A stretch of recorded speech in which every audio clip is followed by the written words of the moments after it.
Hey everyone, it's TTL back with another rush kit for you, and today we're going to be taking a look at the Zotac Gaming Amp Extreme 2070. Now, the full review for this is live on the OC3D website.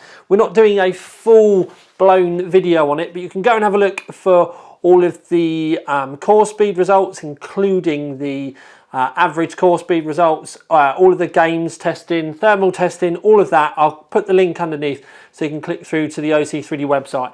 This is literally so that we can have a up close look around the card itself.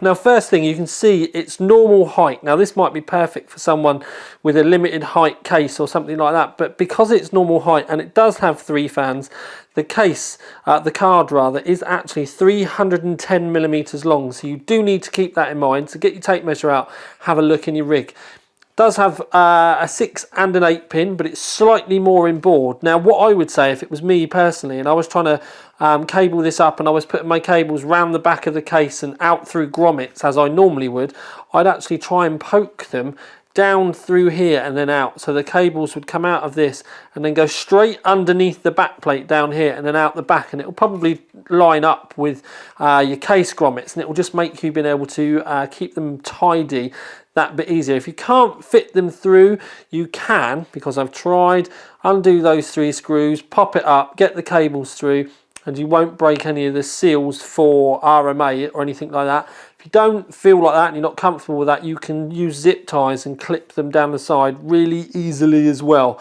What you can see though is it's got a large brace that runs the full length of the actual PCB of the card, and it is both sides as well. It's also bolted into the back plate, and it does keep it really sturdy. There's no creak or rattle or anything like that. It's very sturdy and very well built. The fact that it's longer but narrower, and I thought it would move around more than that. If you're a modder, the top part is plastic, which means it would be really easy for you to whip that off and paint it. Obviously it's going to void your warranty, but there's literally just a few screws around the outside.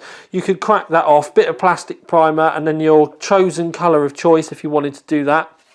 The back plate is quite plain and almost wanting paint as well, because like I said, where it is quite plain, it would look really and be really easy to whip some paint on that as well. So you can customize this card really easily. It's got the normal connections around the back: DisplayPort, HDMI, DisplayPort, and then this is your USB 3. So it's normal kind of layout for the outputs. One thing I will say is it wasn't particularly loud either, but I would say that I'd probably use a custom fan profile, tailor it to your own tastes, but it's not a car that gets particularly hot, and you can see all those details in the main review. We've had a look around online, and these are coming in around $599 to $619, depending on the e-tailer you go to. But if you want to see the full review, hit the link underneath and go to the main OC3D website. But for now, this is the tiniest one out.